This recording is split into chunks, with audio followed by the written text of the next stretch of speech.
जय महादेव। आज हम बात करेंगे गुरु पूर्णिमा के पावन पर्व की, जो इस वर्ष 10 जुलाई गुरुवार को मनाया जाएगा। यह दिन गुरु और शिष्य के पवित्र संबंध को समर्पित एक महापर्व है। गुरु पूर्णिमा भारतीय संस्कृति में ज्ञान, परंपरा और गुरु के प्रति श्रद्धा का प्रतीक है। आइए जानते हैं इस विशेष दिन का पंचांग और इसके गहरे महत्व को। गुरु पूर्णिमा की तिथि और चंद्रोदय का महत्व। गुरु पूर्णिमा आषाढ़ मास की पूर्णिमा तिथि को मनाई जाती है। यह वो समय होता है जब प्रकृति भी एक विशेष ऊर्जा से भरी होती है और चंद्रमा अपनी पूर्ण कलाओं के साथ आकाश को प्रकाशित करता है। इस वर्ष पूर्णिमा तिथि का प्रारंभ 9 जुलाई बुधवार रात 9:37 बजे होगा। यह समय बुधवार रात को ही पूर्णिमा का अनुभव शुरू कर देगा, जिससे आध्यात्मिक ऊर्जा का संचार होने लगेगा। और पूर्णिमा तिथि का समापन 10 जुलाई गुरुवार रात 11:34 बजे होगा। इस प्रकार गुरु पूर्णिमा का उत्सव पूरे गुरुवार को मनाया जाएगा, जिससे गुरु पूजन और संबंधित अनुष्ठानों के लिए पर्याप्त समय मिलेगा। चंद्रोदय। गुरु पूर्णिमा की रात चंद्रमा शाम 7:23 बजे उदय होंगे। पूर्णिमा की रात्रि में पूर्ण चंद्र का दर्शन आध्यात्मिक साधना और ध्यान के लिए अत्यंत शुभ माना जाता है। इस दिन चंद्रमा अपनी 16 कलाओं से युक्त होकर अपनी पूर्ण आभा में होता है, जो मन को शांति और सकारात्मक ऊर्जा प्रदान करता है। माना जाता है कि पूर्णिमा की रात को चंद्रमा की किरणें विशेष रूप से लाभकारी होती हैं। 10 जुलाई गुरुवार का विस्तृत पंचांग। आइए अब देखते हैं 10 जुलाई गुरुवार का विस्तृत पंचांग, जो हमें दिन की ऊर्जा और विभिन्न कालों की जानकारी देता है, जिससे हम अपने दिन की योजना बेहतर ढंग से बना सकें। दिन गुरुवार। गुरुवार का दिन स्वयं गुरु बृहस्पति को समर्पित है, जो ज्ञान, समृद्धि और अध्यात्म के कारक माने जाते हैं। इसलिए गुरु पूर्णिमा का गुरुवार को पढ़ना एक अत्यंत दुर्लभ और शुभ संयोग है, जो इस दिन की आध्यात्मिक शक्ति को और बढ़ा देता है। सूर्योदय सुबह 5:52 बजे। यह ब्रह्म मुहूर्त के बाद का समय है, जब प्रकृति शांत और ऊर्जावान होती है। सूर्यास्त शाम 7:22 बजे। सूर्यास्त के बाद गुरु पूर्णिमा के चंद्र दर्शन का महत्व विशेष है। नक्षत्र 10 जुलाई को सूर्योदय के समय उत्तराषाढ़ा नक्षत्र रहेगा। ये सुबह 8:35 बजे तक रहेगा। उत्तराषाढ़ा नक्षत्र स्थिरता, नेतृत्व, ईमानदारी और उच्च लक्ष्यों की प्राप्ति के लिए शुभ माना जाता है। इस नक्षत्र में शुरू किए गए कार्य मजबूत नींव पर आधारित होते हैं। इसके बाद श्रवण नक्षत्र प्रारंभ हो जाएगा और ये पूरे दिन तथा अगली सुबह तक रहेगा। श्रवण नक्षत्र को वेदों के अध्ययन, ज्ञान प्राप्ति, सुनने की क्षमता, श्रवण शक्ति और आध्यात्मिक प्रगति के लिए बहुत ही शुभ माना जाता है। यह विद्या, कला, संवाद और शिक्षा संबंधी गतिविधियों के लिए उत्तम समय है। इस नक्षत्र में गुरु का आशीर्वाद विशेष रूप से फलदायी होता है। योग। दिन की शुरुआत में अतिगंड योग रहेगा, जो सुबह 7:11 बजे तक चलेगा। यह योग कुछ चुनौतियों या अप्रत्याशित बाधाओं का संकेत दे सकता है, इसलिए इस दौरान महत्वपूर्ण निर्णय लेने में विशेष सावधानी बरतनी चाहिए। इसके बाद सुकर्मा योग शुरू होगा और ये अगली सुबह तक रहेगा। सुकर्मा योग शुभ कार्यों, सफलता और अच्छे कर्मों के लिए अत्यंत उत्तम माना जाता है। इस योग में किए गए सभी कार्य, विशेषकर धर्म, कर्म और गुरु पूजन से संबंधित, सफल होते हैं और शुभ फल देते हैं।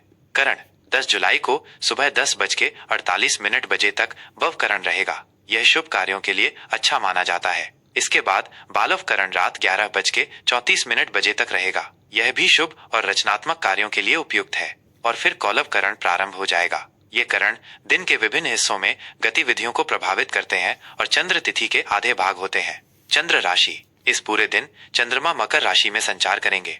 मकर राशि में चंद्रमा का होना व्यक्ति को कर्मठ, अनुशासित, व्यावहारिक, जिम्मेदार और लक्ष्य उन्मुख बनाता है। यह समय करियर, लक्ष्यों, सामाजिक स्थिति और जिम्मेदारियों पर ध्यान केंद्रित करने के लिए बहुत अच्छा है। यह दिन आपको अपने उद्देश्यों के प्रति अधिक गंभीर और केंद्रित रहने में मदद करेगा। शुभ और अशुभ मुहूर्त, ऊर्जा का प्रबंधन और सर्वोत्तम उपयोग।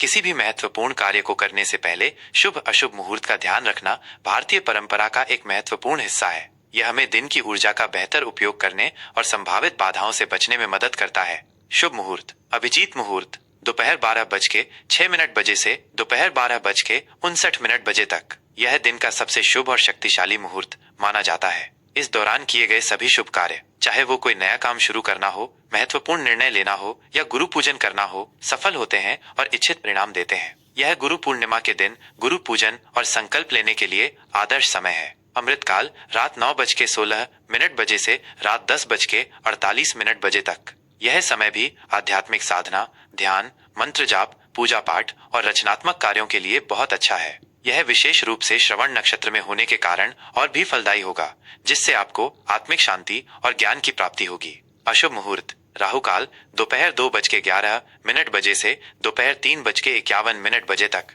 राहु काल को अशुभ माना जाता है और इस दौरान किसी भी नए या महत्वपूर्ण शुभ कार्य को शुरू करने से बचना चाहिए। ऐसा माना जाता है कि इस दौरान शुरू किए गए कार्यों में बाधाएं आ सकती हैं या वे अधूरे रह सकते हैं। यमगंड सुबह 5:52 बजे से सुबह 7:32 बजे तक। गुलिक काल सुबह 9:12 बजे से सुबह 10:52 बजे तक। दुर्मुहूर्त सुबह 10:18 बजे से सुबह 11:12 बजे तक और फिर दोपहर 3:36 बजे से शाम 4:30 बजे तक। इन अशुभ कालों में वाद विवाद, झगड़े या किसी भी नकारात्मक कार्य से दूर रहना चाहिए। गुरु पूर्णिमा का आध्यात्मिक और सामाजिक महत्व। गुरु पूर्णिमा केवल एक धार्मिक पर्व नहीं बल्कि ज्ञान और कृतज्ञता का पर्व है। ये दिन महर्षि वेद व्यास जी के जन्मोत्सव के रूप में भी मनाया जाता है, जिन्होंने वेदों का संकलन किया, पुराणों की रचना की और महाभारत जैसे महाकाव्य हमें दिए, जिससे हमें ज्ञान का अक्षय भंडार मिला। गुरु ब्रह्मा, गुरु विष्णु, गुरु देवो महेश्वरा, गुरु साक्षात परब्रह्म, तस्मै श्री गुरुवे नमः। ये श्लोक गुरु के महत्व को दर्शाता है कि गुरु ही हमें अज्ञान के अंधकार से ज्ञान के प्रकाश की ओर ले जाते हैं। गुरु ही हमें जीवन जीने की कला सिखाते हैं, सही मार्ग दिखाते हैं और हमें परम सत्य की ओर अग्रसर करते हैं। इस पावन दिन पर आप गुरुओं के प्रति अपनी श्रद्धा और कृतज्ञता व्यक्त कर सकते हैं। अपने गुरुओं का चरण स्पर्श कर आशीर्वाद ले सकते हैं, चाहे वे आपके माता पिता हों जो आपके पहले गुरु हैं, शिक्षक हों, आध्यात्मिक गुरु हों या कोई ऐसा व्यक्ति जिसने आपको जीवन में सही राह दिखाई हो या महत्वपूर्ण ज्ञान दिया हो। उन्हें अपनी श्रद्धा अनुसार वस्त्र, फल, मिष्ठान या दक्षिणा भेंट कर सकते हैं। ये गुरु के प्रति आपकी कृतज्ञता व्यक्त करने का एक तरीका है और इससे गुरु का आशीर्वाद प्राप्त होता है। गुरु की दी हुई शिक्षाओं को अपने जीवन में उतारने का संकल्प ले सकते हैं और उनके बताए गए नैतिक और आध्यात्मिक मार्ग पर चलने का प्रयास कर सकते हैं। यही गुरु दक्षिणा का सबसे उत्तम स्वरूप है। मंदिरों में जाकर या घर पर ही गुरु मंत्रों का जाप कर सकते हैं, जैसे ओम गुरुवे नमः या ओम ब्रीम बृहस्पतये नमः। इससे गुरु ग्रह की कृपा प्राप्त होती है और बुद्धि तथा ज्ञान में वृद्धि होती है। ज्ञान का दान करना या जरूरतमंदों को दान पुण्य करना भी इस दिन बहुत शुभ माना जाता है, क्योंकि ज्ञान का प्रसार ही गुरु के प्रति सच्ची श्रद्धांजलि है। विद्या दान सबसे बड़ा दान माना गया है। गुरु पूर्णिमा का ये पावन पर्व आपके जीवन में ज्ञान, शांति, समृद्धि और गुरु का असीम आशीर्वाद लाए। जय महादेव। कन्या राशि का विस्तृत राशिफल 10 जुलाई गुरुवार। कन्या राशि के प्रिय जातकों, 10 जुलाई गुरुवार का दिन आपके लिए कैसा रहेगा? आइए जानते हैं ज्योतिषीय गणनाओं और ग्रहों की चाल के आधार पर विस्तृत जानकारी और उनके संभावित प्रभाव। सामान्य स्थिति और मानसिक संतुलन, विश्लेषण और पूर्णता का दिन। कन्या राशि के जातकों के लिए 10 जुलाई गुरुवार का दिन विश्लेषण, पूर्णता और सेवा भाव से भरा रहेगा। आप आज हर काम को बारीकी से समझने और उसे बेहतर बनाने पर ध्यान केंद्रित करेंगे। आपकी स्वाभाविक सावधानी और व्यवस्थित प्रकृति आपको किसी भी चुनौती से निपटने में मदद करेगी। हालांकि दिन में कुछ अप्रत्याशित मोड़ या छोटी मोटी परेशानियां सामने आ सकती हैं, लेकिन आपकी तार्किक सोच और समस्याओं को सुलझाने की क्षमता के कारण आप इनसे आसानी से निपट पाएंगे। अपनी सकारात्मकता और आत्मविश्वास को बनाए रखना महत्वपूर्ण है। किसी भी नकारात्मक विचार या आलोचना को अपने ऊपर हावी न होने दें। यह समय आपकी विश्लेषणात्मक क्षमता और अनुकूलनशीलता की परीक्षा ले सकता है, लेकिन विश्वास रखें कि आपके भीतर हर मुश्किल से निपटने की क्षमता है। ब्रह्मांड आपके साथ है और आपको सही दिशा में मार्गदर्शन करेगा। बस आपको अपनी सहज प्रवृत्ति और व्यावहारिकता पर भरोसा करना होगा।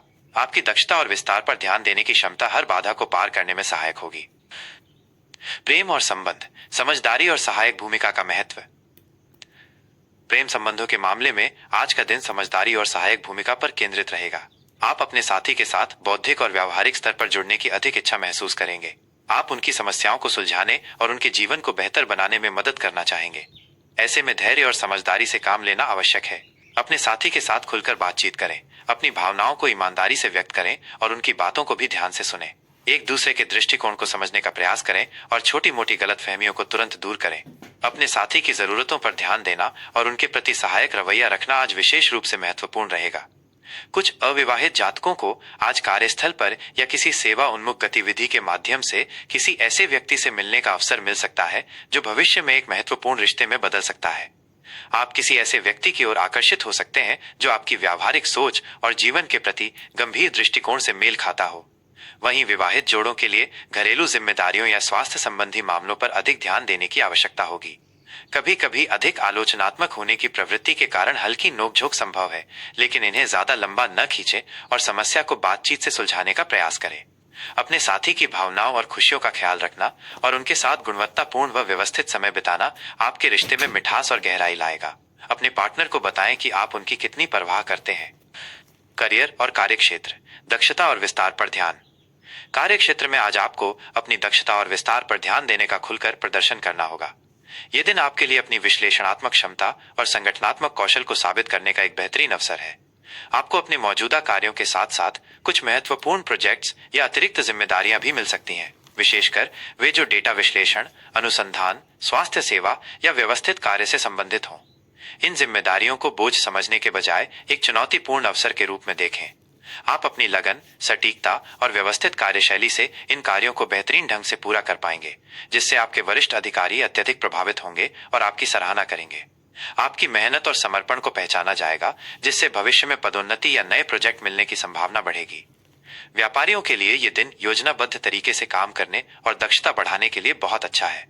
स्वास्थ्य सेवा, शिक्षा, लेखा या सेवा उन्मुख व्यवसायों में विशेष लाभ हो सकता है।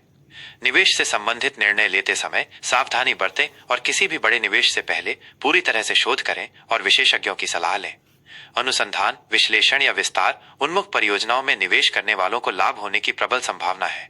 यदि आप सरकारी क्षेत्र में कार्यरत हैं, तो प्रशासनिक कार्यों या नियमों के अनुपालन में आपकी भूमिका अहम हो सकती है। बहुराष्ट्रीय कंपनियों में कार्यरत जातकों को अपने सहकर्मियों से सहयोग मिलेगा और टीम वर्क से बेहतर परिणाम मिलेंगे। अपने उच्च अधिकारियों के साथ अच्छे संबंध बनाए रखें और अपनी कार्यकुशलता को खुलकर प्रदर्शित करें। आर्थिक स्थिति, व्यवस्थित प्रबंधन और अनावश्यक खर्चों पर नियंत्रण। आर्थिक दृष्टि से दिन की शुरुआत में थोड़ी अनिश्चितता या अस्थिरता महसूस हो सकती है। धन का आगमन धीमा हो सकता है, जिससे कुछ चिंताएं बढ़ सकती हैं। हालांकि दिन चढ़ने के साथ साथ इसमें धीरे धीरे सुधार होगा और आपको आर्थिक राहत मिल सकती है। आज आपकी प्राथमिकता अपनी वित्तीय स्थिति को व्यवस्थित करने और अनावश्यक खर्चों पर नियंत्रण रखने पर रहेगी। अचानक से कुछ अनपेक्षित धन की प्राप्ति भी संभव है, जो आपके पुराने खर्चों या लंबित बिलों को चुकाने में सहायक होगी। ये आपको थोड़ी राहत दे सकता है और आपकी वित्तीय स्थिति को संतुलित करने में मदद करेगा। हालांकि इस स्थिति में भी अनावश्यक खरीदारी से बचें और बचत पर ध्यान दें, विशेषकर उन चीजों पर जो आपकी जरूरत से ज्यादा दिखावा हो। भविष्य के लिए वित्तीय योजना बनाना और उसे गंभीरता से लेना आपके लिए लाभकारी होगा। बजट बनाना और उसका पालन करना आपके लिए महत्वपूर्ण है। यदि आप शेयर बाजार में निवेश करने की सोच रहे हैं, तो किसी विश्वसनीय विशेषज्ञ की सलाह अवश्य लें और पूरी जानकारी के साथ ही आगे बढ़ें। आवेगपूर्ण और जल्दबाजी में लिए गए निर्णयों से बचें। स्वास्थ्य, आहार और तनाव प्रबंधन। सेहत के लिहाज से आज का दिन सामान्यतः अच्छा रहेगा। आप ऊर्जावान महसूस करेंगे और अपने दैनिक कार्यों को उत्साह के साथ पूरा कर पाएंगे। आपकी रोग प्रतिरोधक क्षमता अच्छी रहेगी। हालांकि पाचन संबंधी छोटी मोटी समस्याएं या अधिक सोचने के कारण मानसिक थकान हो सकती है। अपने आहार पर विशेष ध्यान दें और संतुलित भोजन लें। मानसिक तनाव से बचने के लिए ध्यान, योग, हल्की फुल्की कसरत या प्रकृति के साथ समय बिताना को अपनी दिनचर्या में शामिल करें। यह आपको शांत और केंद्रित रहने में मदद करेगा और आपके मानसिक स्वास्थ्य को बेहतर बनाएगा। पर्याप्त नींद लें, पौष्टिक आहार लें, विशेषकर फाइबर युक्त भोजन को प्राथमिकता दें और हाइड्रेटेड रहें। अपनी शारीरिक सीमाओं को पहचानें और खुद पर अनावश्यक दबाव न डालें। आज के लिए विशेष सलाह और उपाय। अपनी विश्लेषणात्मक क्षमता और व्यवस्थित प्रकृति का सर्वोत्तम उपयोग करें, ये आपकी सबसे बड़ी ताकत है। रिश्तों में समझदारी और सहायक भूमिका को महत्व दें। संवाद से हर समस्या का समाधान निकालें। कार्य क्षेत्र में अपनी दक्षता और विस्तार पर ध्यान देने की क्षमता से आप हर चुनौती को पार कर सकते हैं। अवसरों को पहचानें। आर्थिक मामलों में व्यवस्थित प्रबंधन करें, अनावश्यक खर्चों पर नियंत्रण रखें और बचत पर ध्यान दें। गुरु पूर्णिमा के इस पावन अवसर पर अपने गुरुजनों, माता पिता या ज्ञान देने वाले किसी भी व्यक्ति का सम्मान करें और उनका आशीर्वाद लें। यह आपके जीवन में शुभता और बौद्धिक विकास लाएगा। आज के दिन हरे या नीले रंग के वस्त्र पहनना शुभ हो सकता है और बुध ग्रह से संबंधित मंत्रों का जाप करना आपके लिए लाभकारी रहेगा। गुरु पूर्णिमा का ये पावन पर्व आपके लिए ज्ञान, शांति, समृद्धि और गुरु का असीम आशीर्वाद लाए। जय महाकाल। अगर आपको यह जानकारी पसंद आई हो तो इस वीडियो को लाइक करना न भूलें, अपने दोस्तों और परिवार के साथ शेयर करें और ऐसी ही और जानकारी के लिए हमारे चैनल को सब्सक्राइब जरूर करें। धन्यवाद।